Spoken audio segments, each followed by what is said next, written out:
be there. All right. And all right. There we go. Can everyone see the screen? All right, cool. I'm going to start this off. Hi, everybody. My name is Rosalind Foster. I'm the Area 4 Chair and PR Committee Chairman for the year. And this is a Coach's Corner on helping y'all with questions. We had some questions from new coaches. So we've tried to gear this presentation towards y'all to make sure that you can, hold on, okay, be the most successful. So Leilani is going to start. And Leilani, just let me know when I need to hit. Oh, hi there. Can everybody hear me okay? Yes, great. All right. So I'm first one up to talk about recruiting team members and judges. And Roz, we can go to screen to the next slide. Yep. Well, not the next slide. Recruiting. Yep. We're going to try to keep it simple. I think there's like 3 different basic ways to get new students, especially if you're a brand new school and you brand new to speech debate and you don't have any current team members. Most schools might have 1, maybe 2 kids who have gone to you as a new coach that said, I want to be on your team. But if you're starting from scratch, going old school is a great way to go. I said blue tape because your custodial department is going to love the fact that you care for their paint on their walls. Morning announcements is another, if you have video or just over the loudspeaker announcements, a short catchy pitch for speech and debate would really help sell what you're trying to do. It's really important that you give the kids a compelling reason to join speech and debate. And we have so many good reasons why speech and debate would be a really good activity for kids that I'm not going to go through all of them now, but I'm sure you know a lot of them. If you want to go to the next slide, Roz. So this is what I use every year. I use some variation of this particular flyer every year. I coach at an all-girls school, so I really lay it on thick about successful people, women who did debate or speech when they were in high school. And also I talk about if you're going to, whatever you do in life, speech, having experience in speech and debate is going to help. The other thing you might notice on my flyer is I say to bring your lunch, and I usually host meet and greets during lunchtime, where students can come to you or talk to your other interested already existing students to talk about the team and to tell what it's like to be on the team or what it will be like and what you plan to do. And I have this in a Word document, and I'll be happy to share it with everyone after tonight. The next slide. Yep. Is in-person recruiting. In-person recruiting is really helpful, especially open house. If your school has a club or an activity fair or a club and activity assembly, make sure you have a table where you can talk to people. Another in-person way of recruiting is to walk into your English classes or your social studies classes and ask the teacher if you could actually go in and sell speech and debate to the students who are sitting there in the classroom. Always have a sign-in sheet at your table. If you're going to display your table, ask for the name, grade, and email address, and always follow up with a personalized email if you can from that sign-in sheet. Especially at open house where you're going to get 6th, 7th, and 8th graders. The grade is important, so you know who you really need to reach out to. Let's see, the next slide this is kind of like what we do. We put out pictures. If you're a new coach, but you have an existing team, maybe you've got some trophies you can show off at such open houses or club fairs. My girls are in their uniforms, so they look kind of nice. Extra mile recruiting ideas. This is if you've got time to do this, right? If you have time to do this, and you don't mind trying to make the personal connections it takes to get this done. So if you could get a hold of your communications person and advertise what you're trying to do, your recruiting plans, first meetings, all that kind of stuff through your school's e-newsletter, talk to English teachers. I get recommendations from English teachers and high school counselors who kids who they feel would really benefit from being on the speech debate team. And if you're with a private school, odds are you have an admissions department. If you could work with your admissions department, they usually know kids' previous experience, if they've already had experience in speech debate, or if they're just interested in speech debate. See if you could get them to put speech debate on to mark as one of their interests on their application form. That way you could get them and send them during the summer, or in the spring when they're deciding what school to go to, personalized emails to them and to their parents. And I emphasize getting a hold of their parents, because very often it's parents who are going to convince the kid that they should be on the speech and debate team. Let's see, and that's my pitch for recruiting kids. So recruiting judges, I have this next slide. There's a lot of ways to recruit judges. New coaches are always needing to bring judges, and sometimes they don't really know how to do it, and they know they have to get adult judges. Your first line of recruiting judges, of course, is always going to be the parents of your kids. Ask them to judge. Tell them you will train them. If your school has service hour requirements, tell them they will earn service hour requirements if they help judge, and they can earn lots of hours of service if they judge for one tournament. Local colleges are another good source. Our league goes to local, or not even local, Santa Monica City College. We've gone to them and asked them for judges, and sometimes those professors will give extra credit to their kids who judge at a high school level. Another thing you could do is reach out to experienced coaches who've had years and years and years of experience, so they have a lot of alums that you could reach out to, or they can reach out to for you to help you cover your judging requirements for different tournaments. Do I have another slide? Oh yeah, I do have one more slide, I think, Roz. Yeah. To training new judges. It's really important that you train new judges. A lot of parents are really nervous about judging. And if you can assure them you will train them, they will feel a lot better to judge for you. Offer a training workshop either in person or over Zoom. I've done both. It's not really that hard to do. Probably the hardest part is talking them through Tabroom. But usually their kid could help them log into Tabroom and do all that kind of stuff. The easiest way to train new judges is direct them to the NSDA judge training page. There's a lot of resources, a lot of videos, a lot of things to read, and they don't need to log in order to access all of that information. There's a lot of information there. So if you could direct them right to that page, send them the link, they will thank you for it. And that's all I got for judge training. We'll answer questions about that at the end of everybody's presentations. Yep. All right, so I'm up next, and I'm going to talk to you a little bit about practice structure and what your practice structure can look like. There's a bunch of different ways to do this. If you have a class, these aren't probably as appropriate because you can do a lot more in a class period because it's class and instructional time.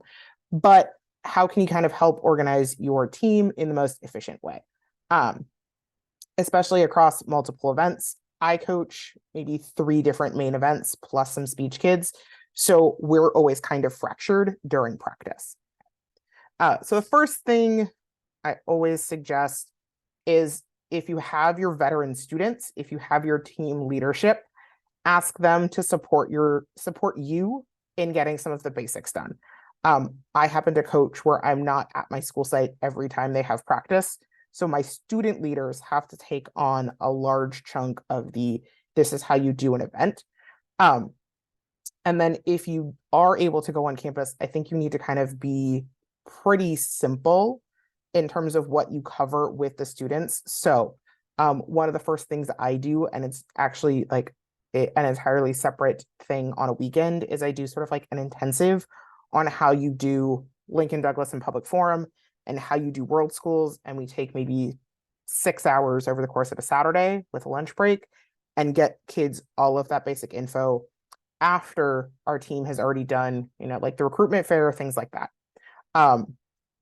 That you can kind of set up and make sure, Gabe's going to talk about this a little bit later, but make sure that they're in a place where students can find them later if they come to your team after you've already done that.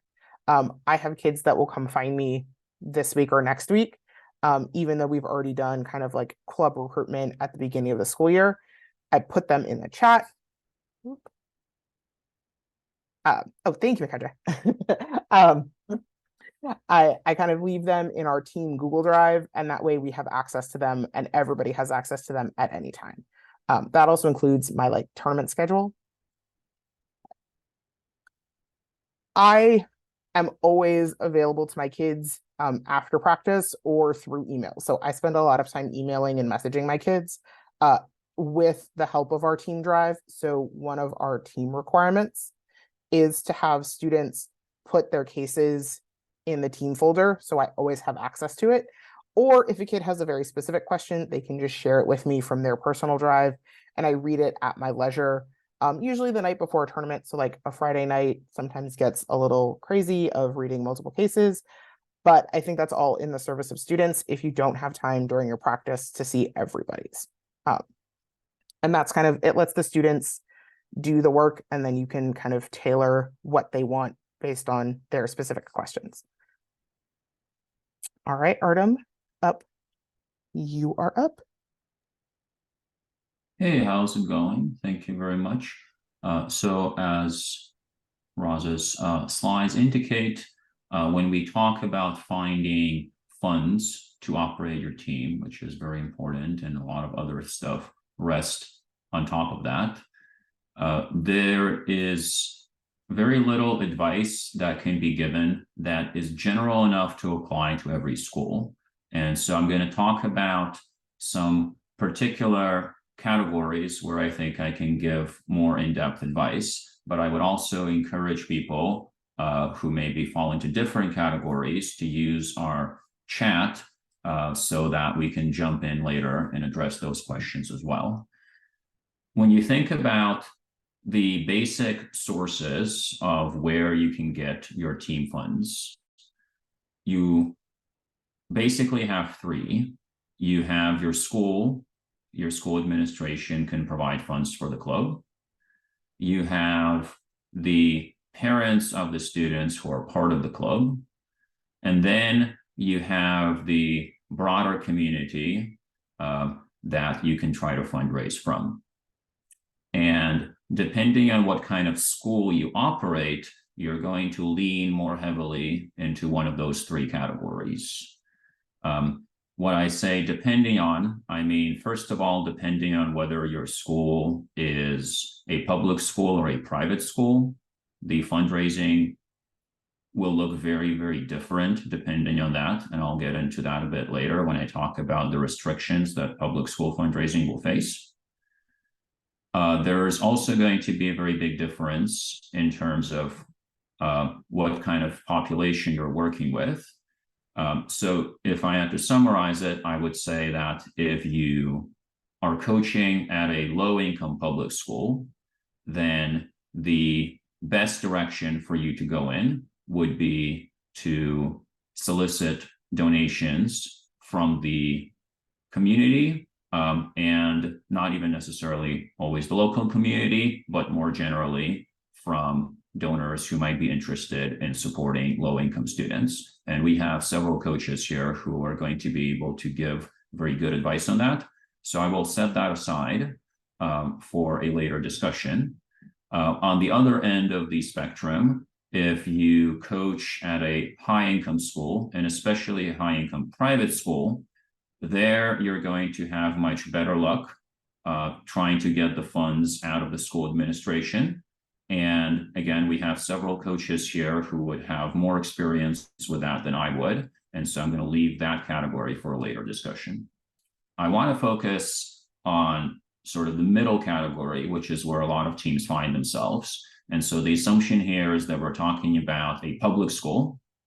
And the assumption here is also that we're talking about a school that is not necessarily incredibly wealthy, but also a school where the parent population could be solicited for funds. And I want to talk about various ways in which that can be organized.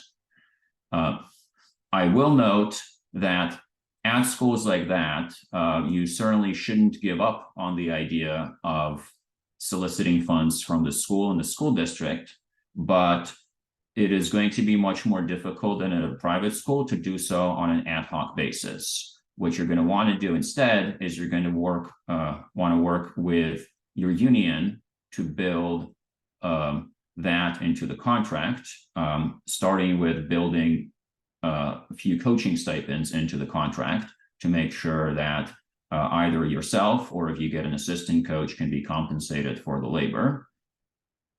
Usually what I found is that if you read the current contract, and if it's a public school, all those contracts have to be public. If you read the current contract, they usually have stipends for sports coaches. And most likely, if you ask for a stipend, they're going to give you that amount, which is usually going to be a few $1,000s.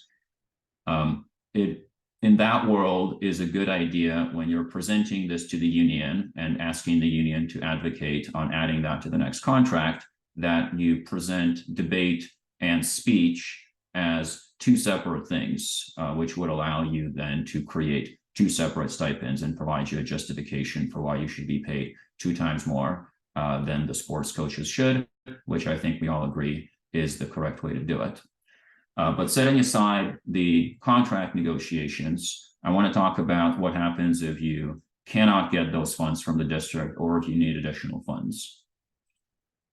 There, if you're working at a public school, and this is kind of what I want to focus on the most, there are going to be several legal limitations and legal avenues that you need to be aware of. The first section of the Ed Code that you need to be familiar with, the Ed Code is the part of California laws that lay out how schools operate, is section 49010, followed by the next section, 49011. And what those two sections basically say is that any sort of educational activity at a public school, and this includes extracurricular activities, and the speech and debate team is one of those. So that's definitely covered under that.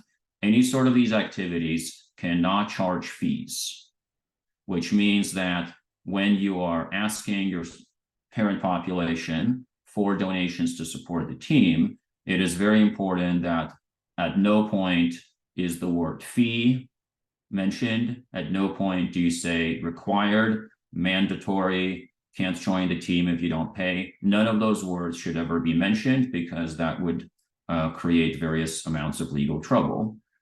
I have seen some teams who try to get around that by saying this is mandatory, but we give out fee waivers. The law is very explicitly saying that would not be a good defense. So it's very important if you work at a public school that you do not charge anything that would resemble a fee. That does not prevent you from soliciting donations. You can absolutely ask for donations. And you could ask the parents to donate the amount that would cover the student's cost of participation. So if their student is going to a tournament and you don't have club funds to cover that, you can ask the parents to donate to cover the cost of those entry fees. And a lot of teams do operate in that way. But again, ask, not require. Okay, so how would you best organize that fundraising effort? Essentially, there are two avenues there. The default avenue is that you would ask for those donations and have them go into your school club's account, which is usually managed by ASB or some other organization of that sort. In other words, the money goes into a school bank and is managed by the school accountant. And part of that money is designated to the particular club you're working with. If possible, my recommendation is to avoid that approach to money management, especially if you are in a school district where it is bureaucratically difficult to get the money back out of ASB. So if there is a lengthy process where you have to submit minutes and it takes them several weeks to send out checks, that is going to be a problem. The preferred method that I found works better for schools and is more nimble and is better able to deal with last minute payments to various tournaments that as coaches we're all going to have to deal with is to try to set up a parent booster organization that would help you with the fundraising and ensure that the funds that are being donated go to the parent boosters rather than to the club.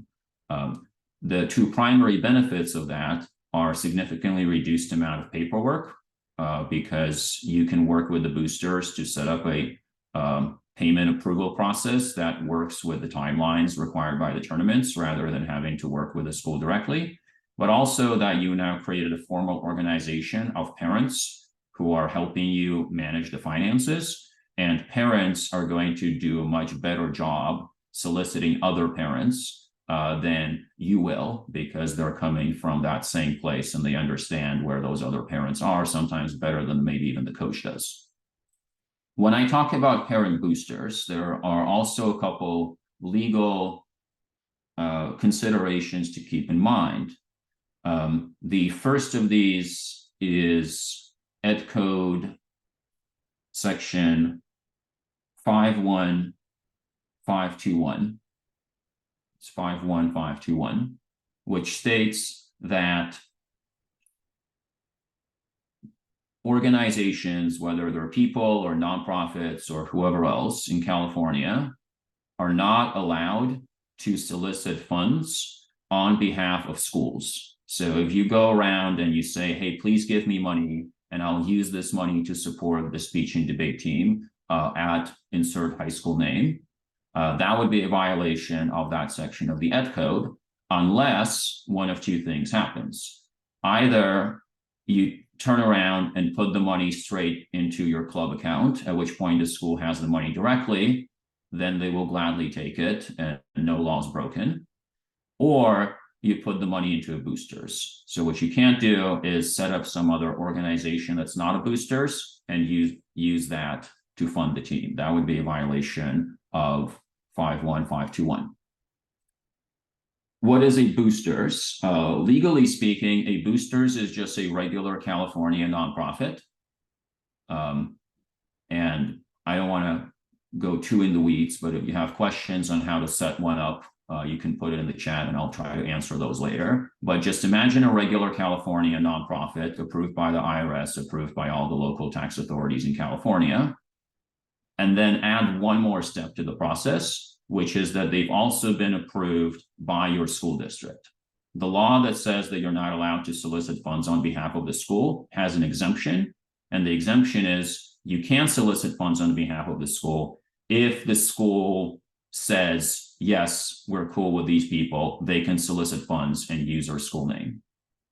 Which means that if you are going to be setting up a boosters, what you're going to want to do is first talk to your school principal and say, we want to set up a boosters, establish that relationship where the principal will say yes, the principal will recommend it to the superintendent. At that point, you start setting up the actual nonprofit. That usually takes several months while you're waiting for IRS approval. Once you do that, probably set up a bank account. You're going to need to find several parents who are willing to sit on the board of that boosters. Don't make it be yourself. That might create a conflict of interest. Get parent volunteers. And once you've done that, you go back to the school board and you say, we've created the nonprofit. We have the endorsement of the principal. The superintendent is in favor. Please approve us. Usually once you have those endorsements, it just goes on their consent agenda and sails through. Once the principal says that this is a solid organization, you're usually going to need to have some high school teacher who puts their name and say that they will support the boosters. You're probably going to want to look up the particular procedure for your school district in your board policies. The term that is going to be used for boosters in those board policies will probably not be boosters. The technical term will be school connected organization. You look it up, you figure out the process for your school district, you create them. This whole process would take you probably about half a year. So it's a decent amount of work up front. But once you do that, it will make your job a lot easier moving forward. Once you have done so, my suggestion would be to set up a website for your team, which allows your students to pay through the website so that you can keep track of payments and how they connect to which tournaments your students attended. Again, you can message me later if you're interested in how to do that, and then have the money automatically go to the boosters. That will make your administrative job a lot easier. This is the gist. I'm happy to answer more questions if there are any in the chat. And if what I described does not match your school situation, perhaps you go to a private school, or perhaps you go to a low-income school where you can't solicit parents. Again, put that in the chat and we will happily answer those questions as well. Thank you. Okay. Actually, Ross, do you mind going back to that previous slide? Makendra said, had mentioned to me that she had some insights into low-income public schools, and we had a question about in the chat. Makendra, would you be able to speak to that a little bit? Absolutely. Really quickly, there's 3 areas in which you want to fundraise, and anyone can contact me afterwards as well. I'll put my name in the chat as well, but I work in a low-income school as well. So there's 3 ways I worry about fundraising for kids. One is for food for them, and I utilize the food for the tournaments that we're hosting in order to kind of, probably interesting, but it's double dipping. So if I'm giving Judge food at a tournament and I will order Panda Express, and I can do it on a day that I host a Panda Express fundraiser. So all of the money I generate by purchasing will also come back as a 50-50 trade. Chipotle, Panda, and In-N-Out all do those together. So if they're in your area, they're great ways to gain funds, or any event if you're able to sell food. Additionally, if you're looking for clothing for your students, then there are ways to gather that as well. Working with local thrift stores in the area is a really good way to get them their outfits. And then just straight funds. There are 4 ways to do that. The first is community organizations. So there are speech competitions with the Lions Club and the Rotary Club and the American Veterans of Foreign Wars Club. All of those organizations, should you put your students into their competition, allow you to come back to the meetings and ask for funding. So Rotary is great because they have the boys and girls camps in the junior year. They have the meetings that they're willing to spend money on. Lions Club usually supports that as well. It's a great community way to pull them in for judges and for funding. The second part of that is tapping into your Seroptimus clubs, which are women empowerment groups, and any of the specific organizations like Toastmasters, which is a speech organization, that's an adult club for talking. They're all really supportive of kids. And so if the kids go to one of those meetings, present, and then ask for funding, they're pretty amazing at giving it. Second, I utilize the skill of speech and debate in order to communicate with businesses within the community. So I have my students call businesses and then we take a day after school and we go visit those businesses that we've called 4 days after we've made the phone call. So on a Monday, we make the phone calls. On a Friday, we go out and hang out with them. And we go into the store with our tax ID number and we offer them that option should they give us the donation. It's just a follow-up. And usually when kids come in person, that does a really good job. I can give you the little sales pitch that we throw out there on the phone call, and I can give you the standard donation letter and the tax ID thank you letter that goes with it once they've given that donation. I also work with sporting events in the area, and typically I try and find nonprofit organizations that are doing events. So for example, in our area, we have a huge Greek food festival that happens. We run their parking lot. We make about $10,000 in a 3-day period. And we're not parking the cars physically like a valet, but we're running around a dirt field telling them where to park in this stall. And we make great money with that. So finding an organization that has a way for you to help out, which usually can come from our student body. The Greek Food Festival came from one of the students that was in my class. That's a great way to get connected. However, if you have a facility in your area, like for us, we have our Save Mart Center, which is where all the concerts happen, or the mud wrestling or whatever happens in that place that turns into 1,000 different options, they have beer garden stands that are all the way around, right? And adults can typically work those, and so they will offer nonprofit organizations those stalls, those pretzels and beer garden and peanuts or whatever, and you get 50% or whatever the facility desires, and make sure that it's worth your time. But ours gives 50% for our adults to work in those areas. So AC/DC comes and Metallica comes, and we make $5,000 at a beer stand, which is pretty awesome. The last thing, I guess there's two other things. Holiday events are really good if you have crafty parents. And identifying that moms and dads are pretty phenomenal at coming up with stuff. So we have a Christmas tree fundraiser where people like decorate a Christmas tree and then they sell it, they auction it off.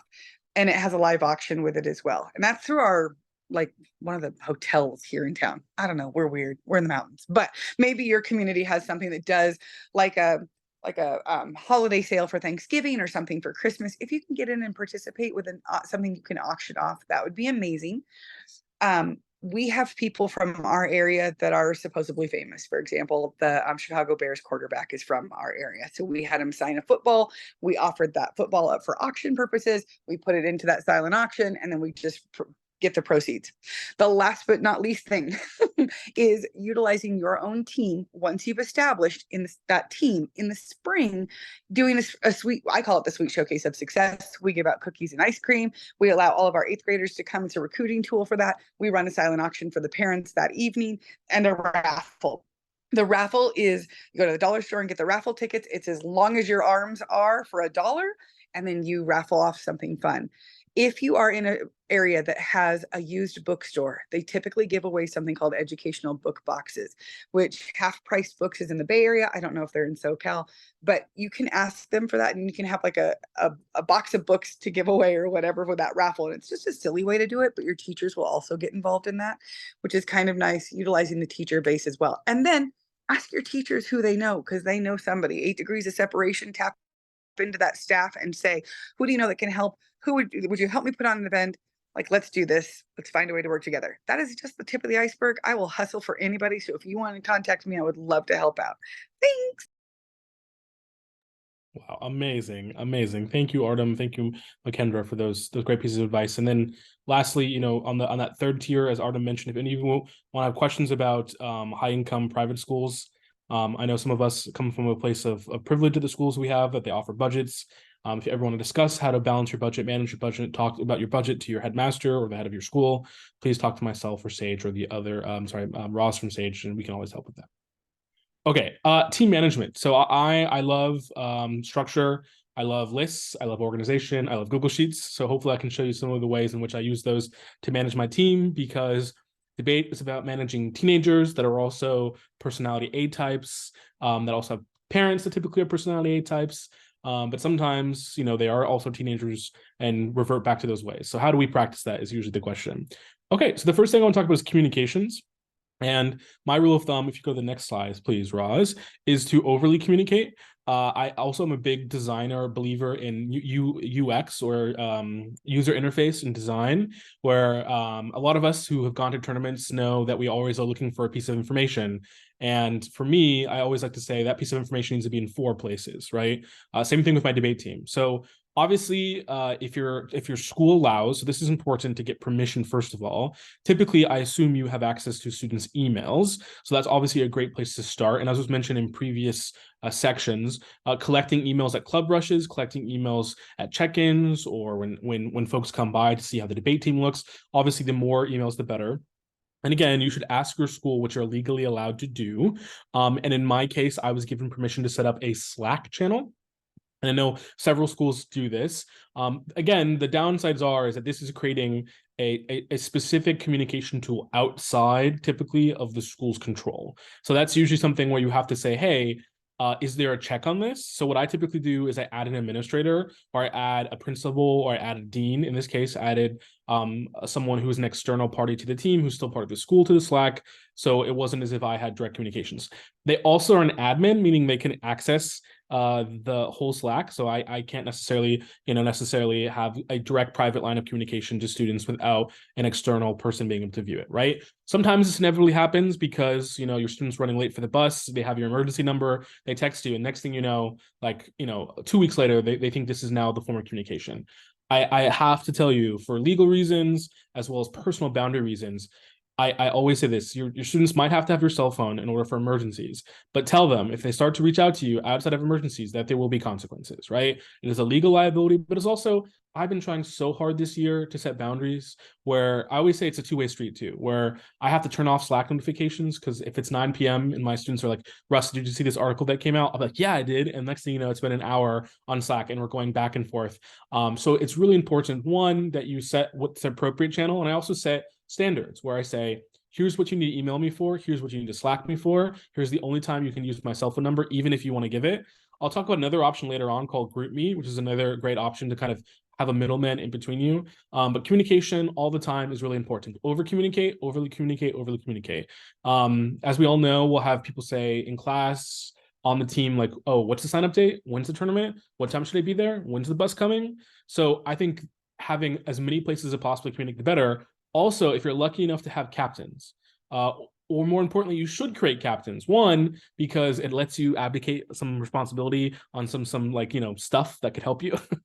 And the kids like it because they like to feel like they have power, but also that they can put it on their resume. One of the things I did is made someone basically a Slack checker, which is they have the power to see a lot of the Slack and say, if someone says, oh, when's the tournament? When is the bus leaving? When is the form due? I have a line of folks basically who can help communicate those before I have to. So if you don't know how to set up a Slack, it's really great. There's a free option, and we've only been using the free option. At this point, hopefully Slack doesn't change it. There are basically, I think, no limits to using the free option that should concern you in terms of, you'll have your messages be erased in 30 days. That sounds like a good thing to me. You're not able to do a couple of things, but they're never really inhibitors. What I like about Slack too is if you look at this example, you can do different channels for different tournaments. You can have private channels. So like I have a captain's channel. I have a tournament channel. For example, we're going to the NYC Invitational tomorrow. And you can see here a couple of great things. One, you can ping people directly, so it goes with the notifications. What's nice too about Slack is that people can set settings for notifications where at a certain time they don't get them. You can post videos, you can post documents. It's also, you can make threads. So my problem is, I think with email, I get 1,000 email responses. I'd have to go back and find them. I don't know how to organize them, but I have found Slack to be a quite useful tool. Obviously, that won't be the same for parents. I'll talk more about it later on. But like I said, overly communicate, put things in a million different places, as well as try to abdicate some of your communication so that you can get those out. And like I said, like every week, maybe send out a reminder, send out examples. Like, for example, these were some of the reminders that I've been telling folks for a while now. Okay, next slide. Organization. So I think Roz alluded to this a little bit, but here's an example of how we would organize a month. And I also like to overly organize my team so that every person has a game plan for up to a month ahead of time for a tournament, where I think for me, when teams just say, okay, you have 3 weeks, if you have 2 weeks to go until your tournament, let's make sure to get practice rounds in, they never get done. Schedule practice rounds on a specific date, put them on a specific calendar. Also, my favorite thing, make practice rounds part of the grade. If your club doesn't have a grade, make it part of the requirement to go to a tournament. My requirement is that teams have to have a pro and con debate. Obviously, sorry if you didn't know, I'm a debater. So for speakers, for speech people, that would be giving practices, right? With practices with feedback.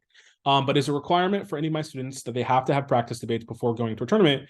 And if they don't, they can't go to the next tournament.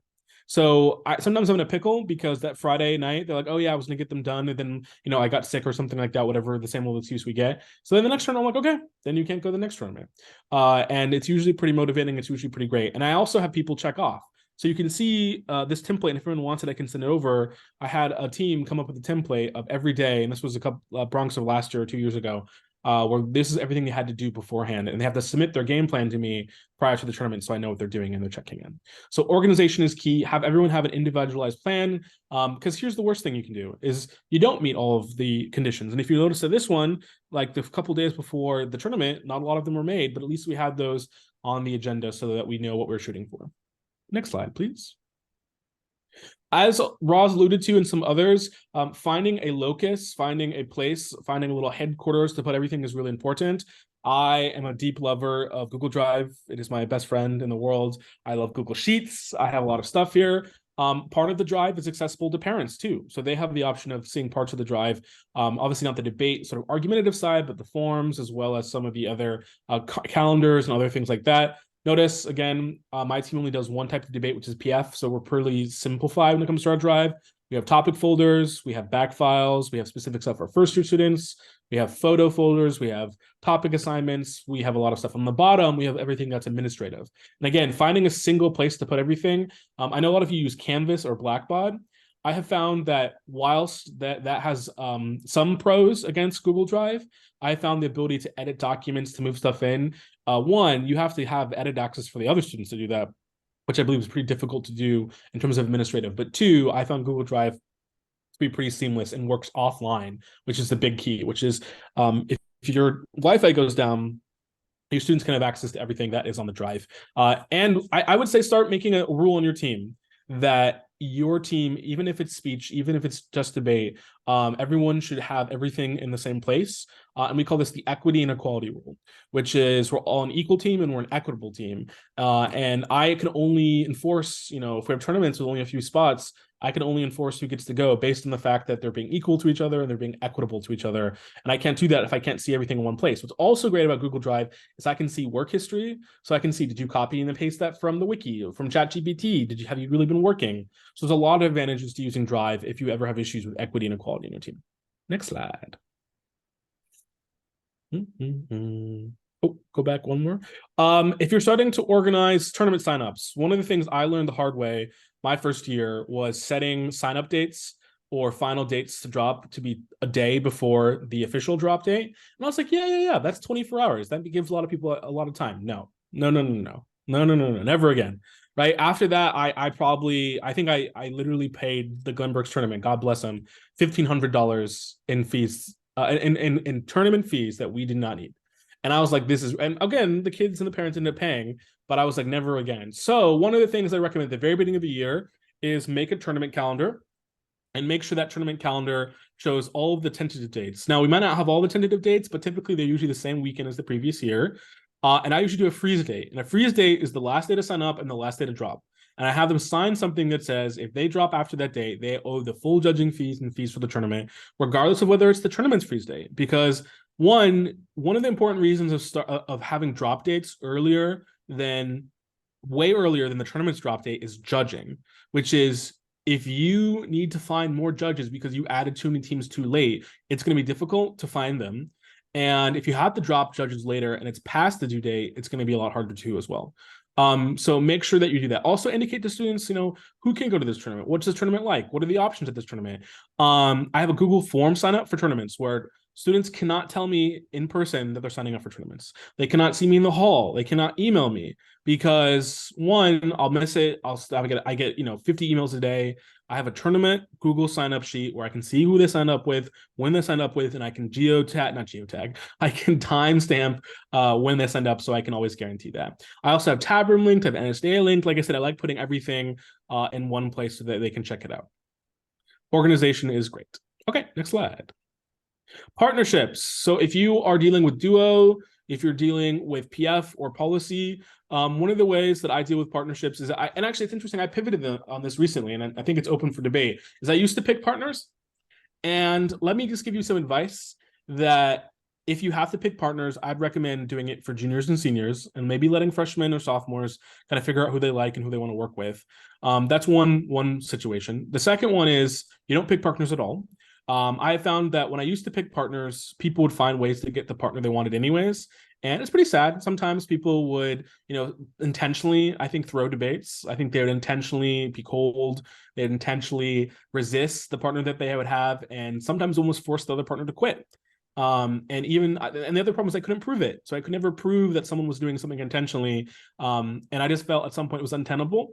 So for duos, for PFs, for policy, maybe some of you are stronger than me at being able to deal with that, but I just decided to be, look, this is going to be now your ball game. It's going to be great for you to work on communication, work on setting up work ethic. So one of the things I have partners do is reach out to your partner, who you want to have, tell them what your goals are for the year, what speaking position you want. Same thing with Duo. What do you want? What do you want to do? Same thing with policy.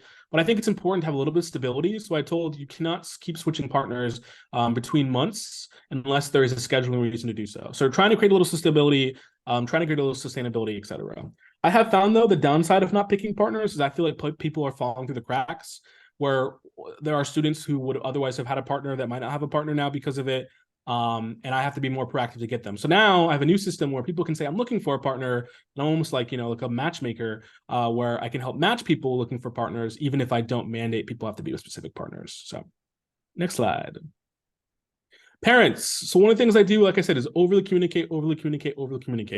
I put Google Map directions. I actually make Google Maps of every tournament we're going to, and I put every location where we go. I say, here's where you should park. I put literally a Google Map link on where we're going to have headquarters. I make a map directions from the school to there. I try to over communicate as much as possible. I have a monthly newsletter that I send out where I say, here's everything that's happened. Here's everything you need to know. Sometimes I just put the same information because they forget, right? If you don't want to necessarily communicate with students via Slack, and if you want to, but you still want a direct way of doing it, or you want to communicate with parents on debate trips, a great option is GroupMe. You can download it, and you can create a group, and it connects to your phone, but it's an intermediary where they won't technically have your phone number, but you can still text each other. And whenever you're done, you can be like, delete, and no longer can get contacted, or you can mute, of course. And I think that is another great option. Again, free options out there for GroupMe. Also great for debate trips, where if you don't trust that people are checking their Slack, or you can't Slack them, or you can't email them, and your school allows you to, you could GroupMe them. And once again, it is an intermediary where they don't get access to your phone number. So I think that's a great option as well. And you can mute settings, so you can work on all of that too. Okay. I think is there any other slides for us? That might be it then, right? Or is there like a thank you slide at the end? Okay, if that's the case, if anyone has any questions about any of those, feel free to reach out to me. But I think we have about 10 minutes left for questions. So if any coaches in the audience have specific questions or specific scenarios, please chime in.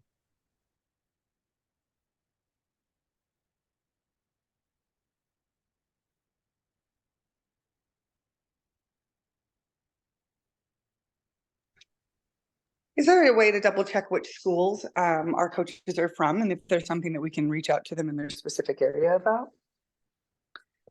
I think we can probably do that later. Makendra, I know that was probably in the sign up that you had to put what school you were with. You guys are so smart, you thought of everything. Yeah, we could reach out to them by area, Makendra. Because all four Perfect. of us have them, to see if You there's guys anything. are a million miles ahead of everybody. I love it. Oh, there's a new message. Woo, SoCal. And Courtney, from Pasadena. specifically for you, you're close to Azusa Pacific University. They do Yeah, a huge dinner every spring called their Baseball Foundation, and they are constantly looking for people to come work it. I can get you in touch with a leadership coordinator, but that's a great way to raise funds. Okay, I definitely saved your info from the chat, because I will need to be moving forward in some of those areas. Hit me up, girl. I got you. Okay, thank you. was that Courtney? Yes. Oh, hi, Courtney. I met your husband Juan, right? Are you? Oh, are okay. you- Yeah, we've been tag teaming on this, and so we really just have like 2 kids interested, one of whom is our son, but we're trying to get it Yeah. going. They're doing great. You guys did great at the last novice tournament, so in our league, so it's great. Well, thanks. Yeah, we're the only one from our school district, so we are inclined to keep pushing, but it's a little bit daunting. But anyway, this is all very useful, so thank you.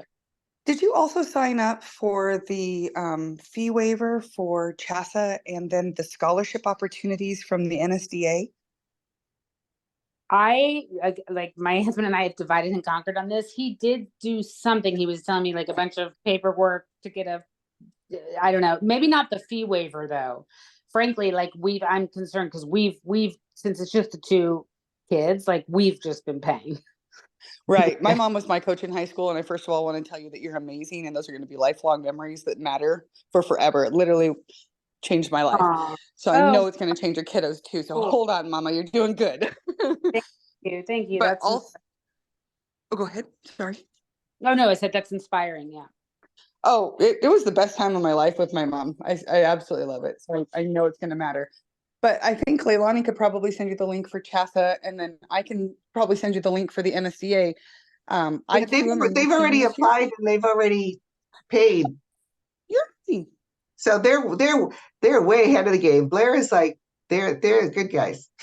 You're Well, awesome. and Oh it- my God, I don't even know why yeah, I'm here. You guys got it's this on because we've top. just been doing it, but the initial, whoever was talking about the rules and restrictions on fundraising and it going into the team account and the boosters and all of that is like, oh my God. And we're lawyers, so we should do that. But now I'm concerned that, maybe we haven't been doing it properly because we've just put, it's all come from us at this point. But we have applied, I think, for a grant for the school. Courtney, I would also say I'm sure there's already a booster organization for all of the other teams. Like the public high school I used to work at, well, I still work there, but I don't coach there anymore.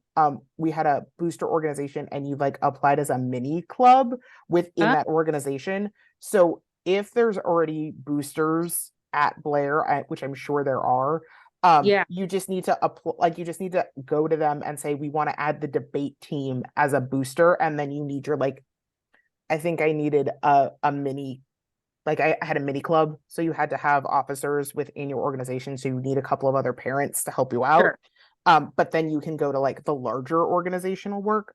So I'm sure that old high school had a casino night that was run for all of the booster organizations that had a silent auction, had a dinner, but was a ticketed event. So it was like $60 or $30 for a ticket. And then each of the specific booster clubs got a portion of the ticket sales for their organization and got whatever their silent auction whatever the silent auction for their event made, they got that free and clear. So my team could make $400 or $500 just by going, because I'd find some friends that were willing to donate baseball tickets or something like that. You find somebody that's willing to do something, and you can make that into a basket. You ask your parents to help out, and then you can auction it off. But I'm sure there's already something like that at Blair. You just need to add debate. Okay, that's helpful. Thank you so much. Yeah, I hate to take up everyone's time, but I will be in touch with you offline. Also, I just added to the chat gotsneakers.com. This is a good way to get your school to be aware of what you're doing. It's an online organization that is eco-friendly. They take any type of athletic shoe and they send you the bags. They pay for the shipping. You literally just put boxes around your school and pick up people's used shoes, and they recycle them for playgrounds, like the rubber from the playgrounds, and they send you a check at the end of every month, and it goes directly into your ASB. And I would make maybe $200 or $300 a month on the bags, but that was paying for my local entry fees, so it was totally worth it. Wow, that's great. It's great that they're doing that. I end up having shoes all the time, but I hate, they don't seem really donatable. Right. Well, I went to the baseball team, the basketball team, and the football team and asked for all of their cleats when they were done. That's awesome. Can I ask a question? Yeah, so I'm an assistant coach at a private all-girls Catholic high school. So I just had some questions kind of more on the recruitment side of things, because I work with the Parley team, which is really smaller program right now. And part of it is, how can we get freshmen and because we don't have any freshmen or sophomores on the team right now. And then the second thing is any input for dealing with seniors. So I'm still kind of new in the program. And so I'm kind of inheriting some older folks who don't want to commit as much to debate. I coach at an all-girls Catholic high school also. Yeah. And if your high school is like my high school, the girls have an awful lot of choices to make in terms of what their co-curricular activities are. And by the time they're seniors, most of their heads are been there, done that, and they're not going to be all that committed to it. In my experience, in the long run, the students have been who become seniors, if they're on your team as juniors and seniors, I tell them that they have a responsibility to leave a legacy. This is their opportunity to leave a legacy, and they can step up to that opportunity to, if they have any kind of loyalty to the team at all. that it's their responsibility as to leave their legacy behind for it to be a positive one. In order to get freshmen and sophomores in, the best way to do it is to find one or two and tell them to get their friends in. And tell them to come meet you as a group, right? I mean, if you could get one and say, just bring your friends, and then those friends will bring other friends, and that's how I've found you can grow your team. Because in a small all-girls school, it's those little cliques that are really helpful. And also counselors. Counselors are really helpful because counselors will be able to tell you which girls need a group.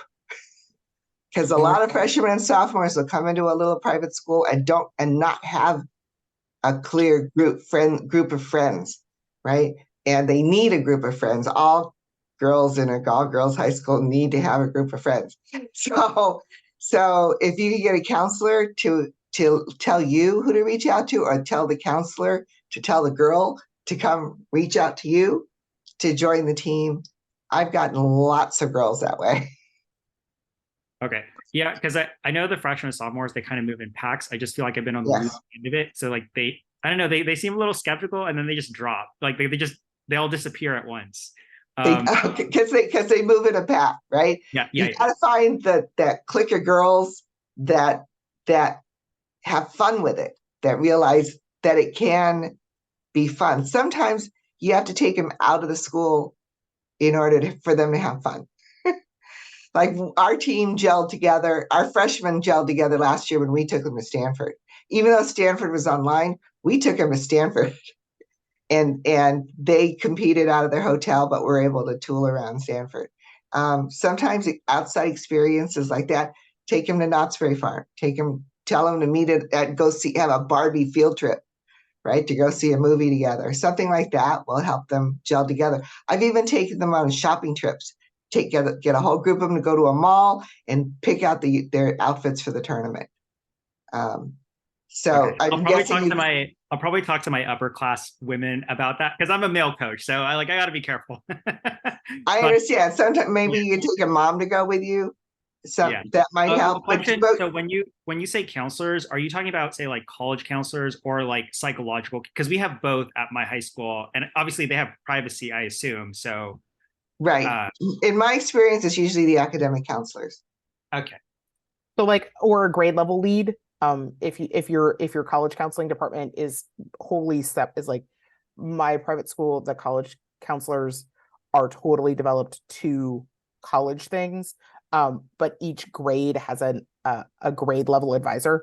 So you can talk to the grade level advisors if they exist, because they're a great resource to say who's, especially at a smaller school, which kid doesn't, or like my school also has an advisory.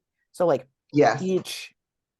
each class is broken up into like 10 to 15 kids per advisory. But also talking to the advisory, which are teachers on campus, of like who's a kid that would benefit from something like speech and debate, but like hasn't found it. So like ask the faculty. Yeah, I think my school has because they have like a mentor thing or something for like it's like kind of like a homeroom with a teacher. So yeah, that's a great place to start. A teacher that sees them every day, like a homeroom, would be an ideal person to. Just faculty in general, just send them all an email and say you're looking for kids. Yeah, Makendra, you had your hand raised. Yeah, I just want to speak to those team bonding experiences. I know that Leilani is absolutely correct with leaving campus because always travel bonds kids. But I spend a ton of time doing like pumpkin painting, and I go to the pumpkin patches on the last day and ask them for their free ones. And we have a competition and I buy a $5 Starbucks card. But if you contact Starbucks or here's the other one, if you contact all of your grocery stores, they are required to give out like $400 of gift cards every month. And so I contact them and I give away groceries to my kids because I'm in a low income school, right? And so we have silly stuff. Like one day I went and bought canvases at a dollar store and we painted with our feet. Oh my gosh, it was hilarious and stupid. But like we had so much fun. Or I bring brown paper bags and we do puppet competitions. They have to make puppets and then we make skits or PSAs for the team. Okay, and I'm kind of a dork and you have to have your own flavor. I get that. But I'm saying that those experiences can be so much fun. I did a puzzle night and I had to beat each other to see who could put their puzzle together fastest, and they were groups of 4. Like, there is so much opportunity to build that cohesion that is just silly. And I think sometimes we forget, like in the competitive realm, that silly is still what bonds our people together too. So have a little fun. Yeah. Unless there are any other questions, we're going to call it a night. Thank y'all for coming. We appreciate it. Again, well, 3 of your 4 area chairs are here. The other area chair could not be here because of another work commitment. But we're happy to reach out. So I have San Bernardino, Riverside, Orange County, San Diego, Imperial County. If you have any questions, Leilani has most of LA County. Ventura County, Santa Barbara County, and up to San Luis Obispo County. Roz, the last slide has all Yeah. of our contact Oh, information. yes. Thank you. Let me put that back up. I forgot that it was there. All right. There's all of our contact info. Carson is the one who's not here tonight. But Carson's the area 2 chair. So if you're in the Central Valley or Sacramento, Carson would be the person you would want to reach out to. Artem has most of the Bay Area. Is that correct, Artem? I have all of the Bay Area. Yeah. And then Leilani has the other half of LA or Southern California, and I have San Bernardino down to Baja. So with that, I thank y'all for coming. And I hope you had a great time. If you have any more questions, you can feel free to email pr@chasa.org and we can get back to you, or you can email us individually and we'll be happy to answer your questions. Thanks so much, y'all. Thank you.